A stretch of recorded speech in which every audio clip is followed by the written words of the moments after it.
সবাই কেমন আছো? আমি কিন্তু খুব ভালো আছি। তো চলো আজকে দুপুরে আমি কি রান্না করেছি তোমাদের সাথে শেয়ার করে নিই।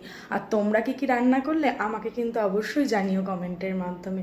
তো চলো দেখে নিই। কিন্তু আমি করে নিয়েছি একদম গরম গরম ভাত। তো দেখো ভাতটাতে কিন্তু এখনও ধোয়া উঠছে। আর এখানে তার সাথে আমি করেছি আম দিয়ে পাতলা করে মুসুর ডাল। তো ডালটা কিন্তু একদম পাতলা করে খেতেই আমরা ভালোবাসি, ওই জন্য পাতলা করেই করেছি একদম। হ্যাঁ, আর ডালের সাথে রয়েছে এখানে কাঁকরোল ভাজা আর শাক ভাজা, লাল শাক ভাজা।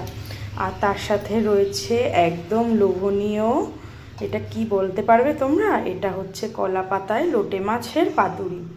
একদম ঝালঝাল করে, এটা কিন্তু টক ডালের সাথে খেতে একদম দারুণ লাগে। আর তার সাথে শেষ পাতে রয়েছে আমের চাটনি। আর চাটনিটা কিন্তু আমি দুদিন আগেই করে রেখেছিলাম, ফ্রিজেই রাখা ছিল, এই জাস্ট বার করলাম। ঠিক আছে, তো এই হচ্ছে আজকে আমার দুপুরের মেনু। তোমরা কিন্তু অবশ্যই জানিও তোমরা কী দিয়ে লাঞ্চ করলে।